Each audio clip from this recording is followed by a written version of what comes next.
کیوں ہماری دعائیں اٹکی ہوئی ہیں؟ کہ ہم باغی لوگ ہیں، ہم باغی مسلمان ہیں۔ شام پہ پہلا اٹیک ہوا، عمرو بن عاص رضی اللہ تعالیٰ عنہ، 8,000 کا لشکر۔ ان کو روم کو خبر ہو گئی تھی تو انہوں نے 1,00,000 کا لشکر بھیج دیا تھا۔ جرجیس اس کا سالار تھا، رومن بادشاہ کا بھائی۔ تو وہ 8,000 1,00,000 نے ان کو گھیرے میں لے لیا۔ تو حضرت واصلہ رضی اللہ تعالیٰ عنہ اس جنگ میں شریک ہیں۔ وہ کہتے ہیں کہ ہمیں یقین ہو گیا آج ہماری قبریں یہاں بنے گی۔ اور عرب کی عادت تھی جنگ میں شعر پڑھتے تھے ابھارنے کے لیے، لیکن حضرت واصلہ فرماتے ہیں اس دن ہمیں شعر بھول گئے، ہماری زبان پہ ایک لفظ تھا، یا رب محمد انصر امت محمد، اے رب محمد امت محمد کی مدد فرما۔ کہ یہ ہماری زبان پر تھا، تلوار ہاتھ سے چل رہی تھی، زبان اللہ کو پکار رہی تھی۔ حضرت عبداللہ بن عمر، حضرت عمر کے بیٹے بھی اس جنگ میں شریک ہیں، فرماتے ہیں جب سورج ڈھلا ہم یؤمنون حتی یحکموک فیما شجر بینہم، اپنے ہر معاملے میں جب میرے نبی آپ کو فالو کریں گے تو میں ان کا بن جاؤں گا، یہ میرے بن جائیں گے۔ یہ مانگیں گے میں دوں گا، یہ سوال کریں گے میں پورا کروں گا، یہ مدد مانگیں گے میں مدد کروں گا۔ کیوں ہماری دعائیں اٹکی ہوئی ہیں؟ کہ ہم باغی لوگ ہیں، ہم باغی مسلمان ہیں، ہم باغی مسلمان ہیں۔ شام پہ پہلا اٹیک ہوا، عمرو بن عاص رضی اللہ تعالیٰ عنہ، 8,000 کا لشکر۔ ان کو روم کو خبر ہو گئی تھی تو انہوں نے 1,00,000 کا لشکر بھیج دیا تھا۔ جرجیس اس کا سالار تھا، رومن بادشاہ کا بھائی۔ تو وہ 8,000 1,00,000 نے ان کو گھیرے میں لے لیا۔ تو حضرت واصلہ رضی اللہ تعالیٰ عنہ اس جنگ میں شریک ہیں۔ وہ کہتے ہیں کہ ہمیں یقین ہو گیا آج ہماری قبریں یہاں بنے گی۔ اور عرب کی عادت تھی جنگ میں شعر پڑھتے تھے ابھارنے کے لیے، لیکن حضرت واصلہ فرماتے ہیں اس دن ہمیں شعر بھول گئے، ہماری زبان پہ ایک لفظ تھا، یا رب محمد انصر امت محمد، اے رب محمد امت محمد کی مدد فرما۔ کہ یہ ہماری زبان پر تھا، تلوار ہاتھ سے چل رہی تھی، زبان اللہ کو پکار رہی تھی۔ حضرت عبداللہ بن عمر، حضرت عمر کے بیٹے بھی اس جنگ میں شریک ہیں، فرماتے ہیں جب سورج ڈھلا ہم بار بار آسمان کو دیکھ رہے تھے۔ میں نے جب اوپر نگاہ دوڑائی تو میں نے دیکھا انفرجت فی السماء فرجۃ، آسمان کا دروازہ کھل گیا، وخرجت منہا خیول شہب، اور اس سے شہابی رنگ کے گھوڑے اور ان کے اوپر سوار، ان کے سروں پہ سفید پگڑیاں، اور سب سے آگے ایک سوار تھا جس کے ہاتھ میں لمبا نیزہ تھا، وہ وہاں سے پکار رہا تھا، ابشروا یا امت محمد، اے امت محمد تمہیں بشارت، قد اتاکم اللہ بالنصر، اللہ تمہاری مدد کو آ گیا۔ فرماتے ہیں وہ ایسے آئے اور ہمارے اندر غائب ہو گئے، اور آدھے گھنٹے بعد 1,00,000 کا لشکر دوڑ رہا تھا 8,000 کے سامنے۔ کبھی ہم بھی تم میں بھی چاہت تھی، کبھی ہم بھی تم میں بھی راحت تھی، کبھی ہم بھی تم بھی تھے آشنا، تمہیں یاد ہو کہ نہ یاد ہو۔ میرے نبی کی زندگی مکمل نمونہ ہے، مکمل، اس کو فالو کرنا ہے۔ پھر بلڈر بنو، ذمہ دار بنو، پھر ڈاکٹر بنو، پھر تاجر بنو، سائنسدان بنو، عورت ہے مرد ہے جو بھی ہے، کامیابی اس کے ماتھے کا جھومر بن جائے گا کہ وہاں ایک ہی سکہ چلتا ہے، وہ محمد رسول اللہ۔ تو بھائیو، مجھے یہی مختصر بات کرنی تھی کہ اس دنیا کے پیچھے ان دو ہستیوں کو پیچھے نہ کرو، ان کو ناراض نہ کرو۔ یزید نے اہل بیت کا خون کیا، اور اتنا بڑا واقعہ ہے کربلا کہ دنیا کی تاریخ میں نہ پہلے کبھی ہوا نہ بعد میں کہ رسول کی نسل کے 18 نوجوان ذبح کر دیے جائیں۔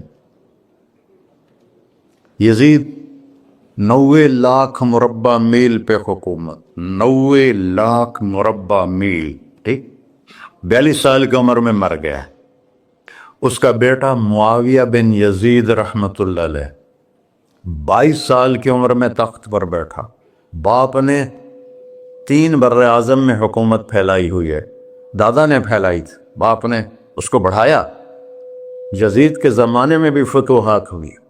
اب یہ 3 بر اعظم پر اس نوجوان کی حکومت ہے. یہ بلڈر نہیں ہے، یہ بادشاہ آج کل کے صدر وزیر نہیں ہیں. 2 ٹکے کی ان کی قیمت کوئی نہیں ہے. مطلق بادشاہ ہے. 40 دن حکومت کی اور سارے خاندان کو بلایا اور کہنے لگا، اب تصور کرو 22 سال کا ایک شہزادہ ہو، وہ 3 بر اعظم اس کے سامنے ایسے جھکا ہوا ہو، تو اس کو کیسے آپ میئر کر سکتے ہیں؟ جبکہ کاغذ کے نوٹ نہیں تھے، سونا تھا، چاندی تھی، ہیرے تھے، اصل دولت تھی. یہ کاغذ کوئی دولت ہے؟ یہ تو یہودیوں نے آپ کو بیوقوف بنایا ہوا ہے. انہیں سب کو اکٹھا کیا. اس نے ایک چھوٹا سا خطبہ دیا. کہنے لگا، کانا ابی جبارن، میرا باپ ظالم تھا، اس نے اہل بیت کا خون کیا، اور جس تخت کے نیچے اہل بیت کا خون ہو میں اس پہ لعنت بھیجتا ہوں. یہ ہے تمہاری سلطنت، جس کو چاہو دے دو، میں بری ہوں. 3 بر اعظم کی حکومت اللہ رسول پہ قربان کر کے گھر بیٹھ گیا. اور آج اس کو کس عزت کے ساتھ میں سنا رہا ہوں. اس کے باپ کو بولتے ہوئے میرا لہجہ کیسا تھا، اور اس کے بیٹے کو بولتے ہوئے میرا لہجہ کیسا ہے. 3 بر اعظم کی سلطنت چھوڑ دی کہ اس کے نیچے اہل بیت کا خون ہے، مجھے نہیں چاہیے. تو اللہ اور اس کے رسول کو راضی کرنے کے لیے بڑے سے بڑا سودا بھی سستا ہے. بڑے سے بڑا سودا بھی سستا ہے. ایک صحابی آئے، یا رسول اللہ، میرے پڑوسی ہے، اس کی کھجور ایسے میرے گھر میں آتی ہے، اس پر جب پھل پکتا ہے تو وہ گرتا ہے، میرے چھوٹے چھوٹے بچے اٹھا کے کھانے لگتے ہیں، ادھر سے بھاگ کے آتا ان کے منہ سے نکال لیتا ہے. اس کی تو محنت کریں کہ اتنی سخت، وہ منافق تھا، اس کی اتنی سختی نہ کرے. تو آپ نے اسے بلایا، کہا بھائی ایک سودا کرتے ہو؟ کہا جی. یہ کھجور مجھے دے دو اور میں جنت میں کھجور دن لے کے دیتا ہوں. کہنے لگا، یا رسول اللہ، کوئی اور آپ فرماتے تو میں ضرور حاضر کر دیتا، یہ کھجور تو مجھے میرے بچوں کو بہت پسند ہے، میں تو معافی چاہتا ہوں. اٹھائی منافق تو اس نے معافی مانگنی تھی. وہاں ایک صحابی بیٹھے تھے، ابو الدحداح. جب وہ چلا گیا تو کہنے لگے، یا رسول اللہ، اگر میں آپ کو یہ کھجور لے کے دے دوں تو مجھے جنت میں کھجور لے کر دیں گے؟ کہنے لگے، ہاں، سودا پکا ہے. تو وہ گیا اس کے پیچھے، کہنے لگا، بھائی کھجور بیچو گے؟ کہا نہیں. کہہ رہے، بھائی بیچ دو. ارے جا، میں نے رسول اللہ کو نہیں بیچی، تجھے کیسے بیچوں گا؟ انہوں نے کہا، منہ مانگی قیمت لے لے. منہ سے بول کیا لینا چاہتا ہے. ابو الدحداح کا باغ تھا تیار، 600 کھجوریں. میں ذمہ دار ہوں، مجھے پتا ہے کہ 600 کھجوروں کی کتنی قیمت ہوتی ہے. جیسے آپ بلڈنگ کو جانتے ہیں، میں نہیں جانتا، آپ ذمہ داروں کو نہیں جانتے، میں جانتا ہوں. 600 کھجوروں کا باغ. تو اس نے اس کو لاجواب کرنے کے لیے کہا، اپنا باغ دے دے، کھجور لے لے. اب یہ کہتا ہے پھرے گا تو نہیں. آپ لوگ تاجر بیٹھے ہیں، اس کے بول کی طاقت دیکھو. اس سے کہہ رہا ہے اب معاہدے سے پھرو گے تو نہیں. انہوں نے کہا، میں پاگل ہے جو پھرا، میں نے 600 کھجوروں کا باغ لگ گیا. پھر انہوں نے کہا، چل ڈن، 600 کھجوروں کا باغ تیرا اور یہ کھجور میری. اور وہاں سے سیدھا گیا اپنے باغ میں. کھجوروں کا زمانہ تھا تو مدینے والے کھجوروں کے پھل کے زمانے میں باغ میں شفٹ ہو جاتے تھے. چھوٹے چھوٹے بنائے ہوتے تھے کمرے، وہاں بچے وہ سب رہتے تھے، کھجوروں کی پہرہ داری بھی اور توڑنا بھی. تو وہ ہائے قربان جاؤں نبی کے صحابہ پر، وہ باغ میں اندر نہیں گئے، باہر کھڑے ہو گئے کہ کہیں نیت نہ بدل جائے اتنا بڑا باغ دیتے ہوئے. باہر سے پکارا، ام الدحداح بیگم. کہ جی، کہ باہر آ جاؤ، بچوں کو بھی لے کے آ جاؤ. کیا ہوا؟ کہا میں نے باغ بیچ دیا. انہیں کہا کتنے میں؟ کہ جنت میں کھجور مل گئی. وہ کہنے لگی ربح البیع ربح البیع ربح البیع. واہ ابو الطہدہ کیا سودا کیا تم، کیا سودا کیا تو. ارے کہ عورتیں زیادہ شور مجھے مروا دیتا ہے کہ بچے کے تو کھاسیں تمہیں کہ تو کھاساں. کہ ربح البیع. اس کے بعد بھاگا ہوا آیا اللہ کے نبی کے پاس. یا رسول اللہ میں نے کھجور خرید، آپ اس انصاری کو دے دیں. تو آپ نے پوچھا کتنے میں خریدی ہے؟ کہ سارا باغ دے دیا ہے. کھجور لے لی. آپ نے کہا پہلا سودا کینسل. کم من عذق رداح ودار فیاح لأبی الدحدہ. اب تیرے لیے میں دیکھ رہا ہوں تیرے رب نے جنت میں کھجوروں کے باغ لگا دیے ہیں اور تیرے پوٹھے کی جگہ کھجوروں میں محل بنا دیے ہیں سونے چاندی کے. جنت میں تو مٹی نام کی شے کوئی نہیں، لوہے نام کی شے کوئی نہیں. ایک ہر گھر ایک انچ سونے کی، ایک چاندی کی، ایک زمرد کی، ایک یاقوت کی، مشک کا گارا اور زعفران کی گھاس اور اس کا لنٹر اللہ کا عرش ہے. تو سودے کر گئے. اب سب کچھ کرو لیکن اللہ رسول کو پیچھے نہ چھوڑ، کیونکہ ہمیشہ تو زندہ نہیں رہنا، چلے جانا ہے. دنیا میں سب سے بڑا محل بنایا تھا کسریٰ نے، نوشیروان کے پوتے خسرو پرویز نے، جس نے ہمارے نبی کا خط پھاڑا تھا. 40,000 پلرز پر وہ گھر تھا.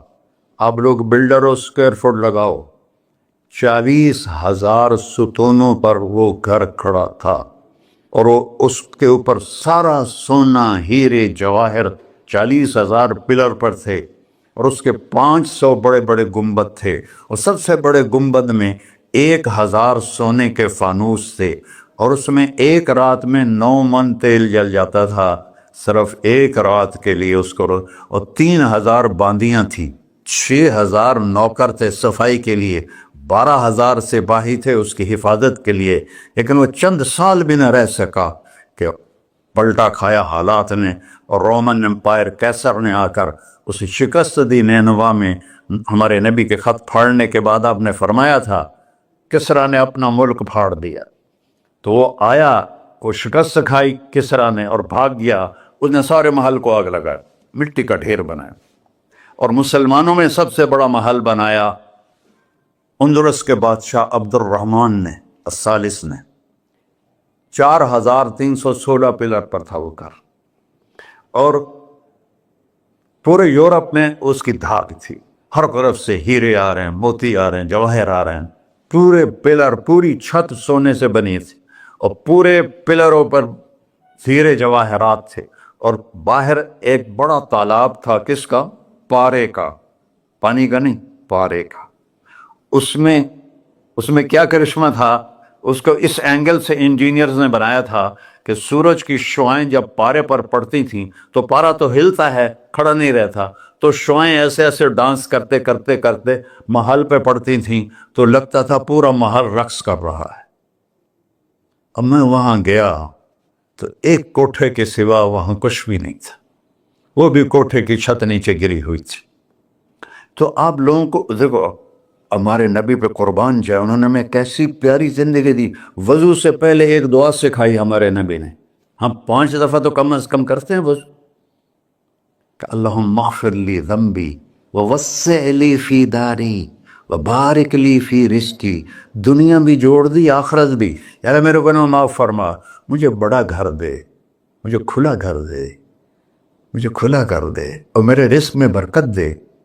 کھلا گھر اللہ کی نعمت ہے، آپ لوگوں کو میسر کر رہے ہیں سہولتیں. آپ کو اجر ملے گا اگر اس میں جھوٹ نہ ہو، سود نہ ہو، کھوٹ نہ ہو، ہیرا پھیری نہ ہو، وعدہ خلافی نہ ہو. تو یہی آپ کی جنت کا راستہ ہے. تو اللہ رسول سے صلح کر لو بھائیو، بس میری اتنی گزارش. اور آخر میں ایک حدیث سناتا ہوں. 10 لاکھ حدیثیں ہیں میرے نبی کی، ایک سناتا ہوں، ساری کور ہو جائیں گی.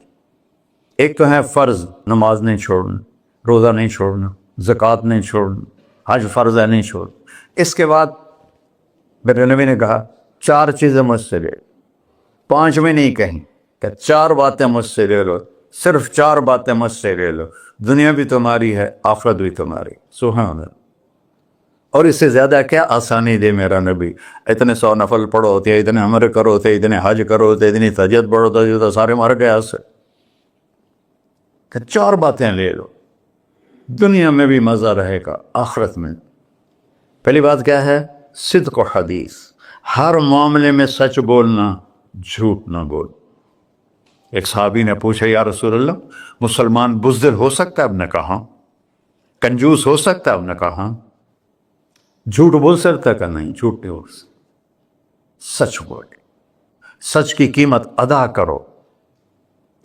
حفظ و امانت، کسی کو دھوکہ نہ، چیز کوئی اور ہو، دکھا کوئی اور رہے ہو، میٹیریل کوئی اور ہے، بتا کوئی اور رہے ہو۔ حفظ و امانت، دیانتداری سے کام کرو، کسی کو دھوکہ نہ دو۔ آپ نے فرمایا میں اپنے امتی سے ہر گناہ کی توقع رکھتا ہوں، بشر ہے بیچارہ، لیکن میرا امتی ہے تو 2 نہیں کرے۔ واہ یا رسول اللہ، آپ نے کیا چاہا اور ہم نے کیا کیا؟ کہ 2 کام نہیں کرے گا، ایک جھوٹ کبھی نہیں بولے گا، ایک دھوکہ کبھی نہیں دے گا۔ وہ سب ہمارے، میں تو 100 ملک پھرا ہوں، مسلمان جھوٹ اور دھوکے میں پھنسے پڑے، غرق ہوئے پڑے، چاہے عربی ہیں چاہے غیر عربی ہیں، مالدار ہیں فقیر ہیں، اس گندگی میں سب ڈوبے ہوئے ہیں۔ تو صدق و حدیث، سچ بولو، حفظ و امانت، دھوکہ نہیں دیا۔ تیسری کیا ہے؟ حسن و خلیقت، اخلاق اچھے کر، اخلاق اچھے کر۔ اور اخلاق اچھے کرنے کے لیے ایک کام کر لی، اس کو تالا لگا، صرف ایک کام، اس سے کوئی گالی نہ نکلے، جھوٹ نہ نکلے، غیبت نہ نکلے، طنز نہ نکلے، بے عزت نہ کرو۔ عام طور پر ہمارے ماحول میں نوکروں کو بہت ڈانٹ ڈپٹ ہوتی ہے، اس کو قابو میں رکھو۔ سوچو اسی جگہ میں ہوتا نوکر تو میں یہ پسند کرتا۔ اپنے اخلاق کی چابی ہے زبان کا میٹھا بول، اور خاص طور پر والدین کے ساتھ، اور سب سے زیادہ اہم بیوی کے ساتھ۔ میرے نبی نے فرمایا بہترین مسلمان وہ ہے جو بیوی سے اچھا سلوک کرتا ہو، کہ وہ ماں باپ بہن بھائی گھر سہیلی ماحول ثقافت تہذیب سب کچھ چھوڑ کر ایک بول کے ساتھ آپ کے گھر آ جاتی، آپ کے بچے کا 9 مہینے بوجھ اٹھاتی، اس کو دودھ پلاتی، اس کی چھاتیاں لٹک جاتی ہیں، کبھی آپ کے لیے وہ ناشتہ بنا رہی ہے، کبھی کھانا بنا رہی ہے، کبھی آپ کے کپڑے کا خیال کر رہی ہے، اور آپ ایک چھوٹی سی بات پر اس کی عزت اتار کے پھینک دیتے ہیں۔ تو میرے نبی نے فرمایا سب سے بہترین مسلمان وہ ہے جو بیوی کے ساتھ حسن سلوک کرتا ہو۔ پھر آپ نے کہا اور میرا سلوک اپنی بیویوں سے سب سے زیادہ، بیوی سے اظہار بہت ضروری، یہ پریزنٹیشن اظہار ہی تو تھا، یہ اظہار نہ ہو تو پتہ کیسے چلے؟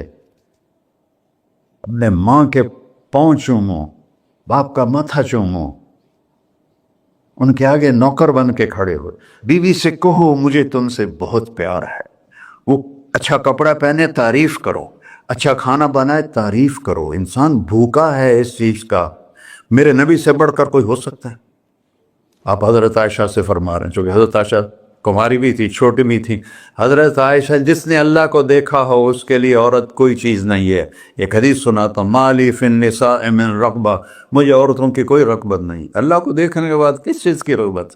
ہم نے کہا عائشہ انہ لیہون علی الموت ان اریتک زوجتی فی الجنہ، عائشہ جب سے مجھے پتہ چلا ہے نا تو جنت میں میری بیوی ہے تو مجھے تو موت ہی اچھی لگنے لگ گئی۔ یہ اظہار محبت ہمیں سکھایا اپنے بچوں کے ساتھ بھی۔ میرے بچے بڑے ہو گئے لیکن میں نے ایسے گلے لگاتا ہوں جیسے یہ چھوٹے بچے، کہ یہ محبت ٹرانسفر ہوتی ہے، ہم اظہار نہیں کر سکتے۔ اور بچوں پر اپنی رائے مسلط نہ کہو، کہ وہ بڑے ہو جائیں تو شریعت نے ان کو حق دیا ہے، اس سے آپ کا گھر خوبصورت بن جائے گا۔ یہ میرے نبی کی پیاری زندگی کے چند صفحات میں نے آپ کے سامنے پیش کیے ہیں، تو طویل داستان ہے، سناتے سناتے عمر بھی بیت جائے تو ایک ذرہ بھی ادا نہ ہوگا۔ لیکن خلاصتاً میں نے آپ سے عرض کر دیا، صدق و حدیثن، حفظ و امانتن، حسن و خلیقتن، سچائی، دیانتداری، اخلاق، اور چوتھا اور آخری عفتن فی طعمتن، رزق حلال کماؤ، رزق حلال کماؤ۔ من امسا قالم بعمل یدہ امسا مغفورا لہ، مسلم شریف کی حدیث ہے، جو صبح سے شام تک اپنے دنیا کے کاموں میں حلال اور رزق کی تلاش میں تھک کے گھر جاتا ہے، اس کے اس دن کے سارے گناہ معاف ہو جاتے۔ کتنا بڑا عمل ہے رزق حلال، بندگی بن جاتا ہے۔ آپ نے ایک صحابی کو دیکھا، ان کے ہاتھوں پہ چھالے نہیں، وہ جو مزدوروں کے نشان ہوتے ہیں نا، کئی چلا چلا کے، وہ تھے۔ تو آپ نے اس سے پوچھا، سعد یہ کیا ہے؟ کہ یا رسول اللہ، بچوں کے لیے روزی کماتا ہوں، اپنے ہاتھ سے کام کرتا ہوں، تو میرے ہاتھوں پہ یہ نشان پڑ گئے۔ تو آپ نے ان کا ہاتھ ایسے پکڑ، سب کو دکھا کر ایسے اس کا بوسہ لیا، پھر فرمایا جو ہاتھ بچوں کو حلال کھلاتے ہوئے ایسا ہو جاتا ہے، اس پہ جہنم کی آگ حرام ہو جاتی۔ صرف نماز سے نہیں گناہ معاف ہوتے، حج سے نہیں معاف ہوتے، رزق حلال کے کمانے سے بھی روزانہ کی صفائی ہو جاتی ہے۔ ابھی سودا ہے، اللہ رسول سے کر لو تو موج ہی موج ہے، اور اگر انہیں بکھیڑوں میں پڑے رہے تو مر کے زیرو ہی ہونا ہوتا ہے، کچھ بھی ساتھ نہیں جاتا۔ تو اللہ مجھے بھی توفیق دے، اللہ آپ کو بھی توفیق دے کہ ہم اپنے نبی کی زندگی کو اور اپنے رب کو سامنے رکھ کر زندگی گزاریں۔ اور آپس میں اگر لڑے ہوئے ہو، صلح کر لو، آپس میں کوئی لڑو، دیکھو جھگڑا ہو جاتا ہے، بول چال بند نہ کرو، جھگڑا ماں سے بھی ہو جاتا ہے، باپ سے بھی، بیوی سے، بول چال بند نہ کرو، نہیں بس ساڈا بائی کاٹ۔ ہم تو پنجابی لوگ ہیں، دیہاتی کو تھوڑی اونچ نیچ ہو جائے تو ہماری لینگویج اساں لیکا چھک دیتا ہے، سمجھو، ہم نے لکیر لگا دی ہے، نہ انہاں دے مرن تے جاونا ہے، نہ انہاں دی شادی تے جاؤ۔ یہ ساڈے جنازے وچ بھی نہ عام۔ اللہ، میرے گاؤں میں جنازہ تھا، میرا اپنا عزیز، اس کی والدہ فوت ہو، تو رشتہ داروں میں قریبی رشتہ دار جنازے میں پہلی صف میں کھڑا تھا۔ تو جنازے پر تو سب کے دل نرم ہو جاتے ہیں۔ جب اس نے دیکھا نا کہ میاں صادق میری ماں دے جنازے چوں باہر نکل جا، یہ تہذیب ہے ہماری۔ تو جھگڑا ایک فطری چیز ہے، لیکن بول چال بند نہیں کرنی ہے، دل میں نفرت نہیں پالنی ہے، اس کو صاف کر کے معاف کرنا ہے۔ اللہ بہت خوش ہوتا ہے۔ اور میاں بیوی میں جھگڑا ہو جائے اور وہ صلح کر لیں، اللہ ان کے پچھلے سارے گناہ معاف کر دیتا ہے۔ کیا مزے کی بات۔ السلام علیکم۔ دعا فرما، دعا فرما ہے۔ اچھا بھائی بیٹھ جائیں، دعا کر لیں۔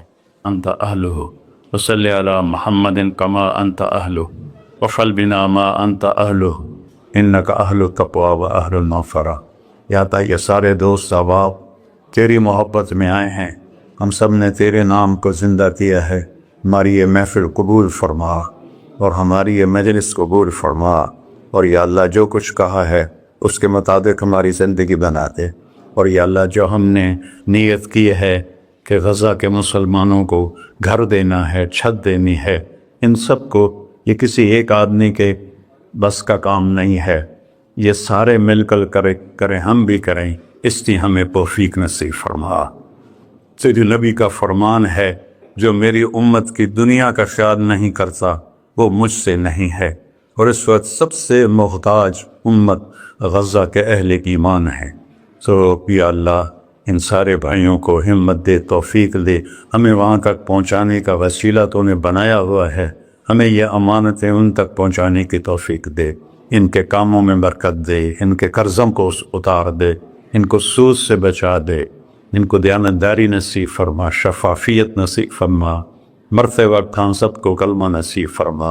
وصلی اللہ علی نبی الکریم۔ میرے نبی کے پردادا حضرت ہاشم بن عبد مناف کو غزہ میں دفن ہے، اور اس ملک میں عیسیٰ علیہ السلام، موسیٰ علیہ السلام، ہارون علیہ السلام، زکریا علیہ السلام، یحییٰ علیہ السلام، داؤد علیہ السلام، سلیمان علیہ السلام، اتنے نبی اس مٹی میں دفن ہیں۔ تو اللہ آپ کو ہمت دے، کھل کر خرچ کریں، اللہ واپس کرتا ہے۔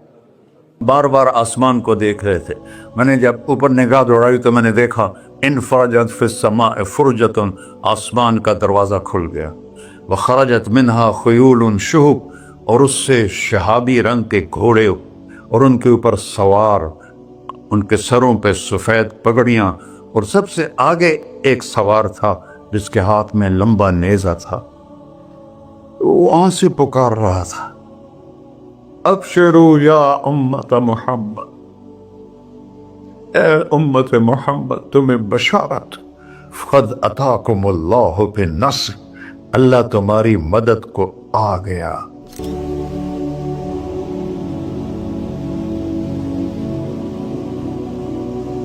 یا ابا سفیان جئتکم بکرامت الدنیا والآخرہ، ابو سفیان دنیا اور آخرت کی عزت چاہیے تو میرے پیچھے چلنا پڑے گا، اس کے علاوہ کوئی راستہ نہیں ہے، کوئی راستہ نہیں ہے، کوئی راستہ نہیں۔ ایک ہی طریقہ باقی ہے، ایک ہی راستہ باقی ہے، وہ ہے محمد الرسول اللہ، لا